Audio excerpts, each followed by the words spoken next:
इमाम हुसैन की शहादत की याद में आज दुनिया भर में शिया मुस्लिम मुहर्रम मना रहे हैं। इमाम हुसैन पैगंबर मोहम्मद के नाती थे जो करबला की जंग में शहीद हुए थे। मुहर्रम क्यों मनाया जाता है, इसके लिए हमें तारीख के उस हिस्से में जाना होगा जब इस्लाम में खिलाफत यानी खलीफा का राज था। ये खलीफा पूरी दुनिया के मुसलमानों का प्रमुख नेता होता था। पैगंबर साहब की वफात के बाद 4 खलीफा चुने गए थे। लोग आपस में तय करके इसका चुनाव करते थे। इसके करीब 50 साल बाद इस्लामी दुनिया में घोर अत्याचार का दौर आया। मक्का से दूर सीरिया के गवर्नर यजीद ने खुद को खलीफा घोषित कर दिया। उसके काम करने का तरीका बादशाहों जैसा था, जो उस समय इस्लाम के बिल्कुल खिलाफ था। इमाम हुसैन ने उसे खलीफा मानने से इनकार कर दिया।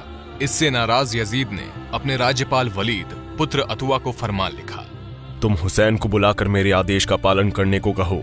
अगर वो नहीं माने तो उसका सिर काटकर मेरे पास भेजा जाए। राज्यपाल ने हुसैन को राजभवन बुलाया और उनको यजीद का फरमान सुनाया। इस पर हुसैन ने कहा, मैं एक व्याभिचारी, भ्रष्टाचारी और खुदा रसूल को न मानने वाले यजीद का आदेश नहीं मान सकता। इसके बाद इमाम हुसैन मक्का शरीफ पहुंचे ताकि हज पूरा कर सके। वहां यजीद ने अपने सैनिकों को यात्री बनाकर उनका कत्ल करने के लिए भेजा। इस बात का पता हुसैन को चल गया, लेकिन मक्का ऐसा पवित्र स्थान है जहां किसी की भी हत्या हराम है। खून खराबे से बचने के लिए हुसैन उम्रा करके परिवार सहित इराक चले गए। मुहर्रम महीने की 2 तारीख 61 हिजरी को हुसैन अपने परिवार के साथ करबला में थे। 9 तारीख तक वो यजीद फौज को सही रास्ते पर लाने के लिए समझाते रहे, लेकिन वो नहीं माने। इसके बाद हुसैन ने कहा, तुम मुझे एक रात की मोहलत दो ताकि मैं अल्लाह की इबादत कर सकूं। इस रात को आशुरा की रात कहा जाता है। अगले दिन जंग में उनके 72 फॉलोअर्स मारे गए। तब सिर्फ हुसैन ही अकेले रह गए थे।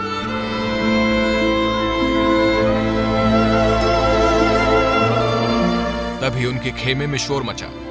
उनका 6 महीने का बेटा अली असगर प्यास से बेहाल था। हुसैन उसे हाथों में उठाकर मैदान करबला में ले आए। उन्होंने फौज से बेटे को पानी पिलाने के लिए कहा, लेकिन फौज नहीं मानी और बेटे ने हुसैन के हाथों में तड़पकर दम तोड़ दिया। इसके बाद भूखे प्यासे हजरत इमाम हुसैन का भी कत्ल कर दिया गया।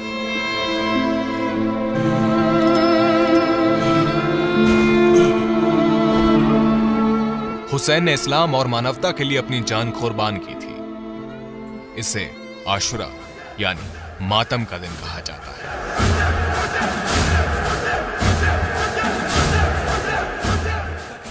इराक की राजधानी बगदाद के दक्षिण पश्चिम के करबला में इमाम हुसैन और इमाम अब्बास के तीर्थ स्थल है।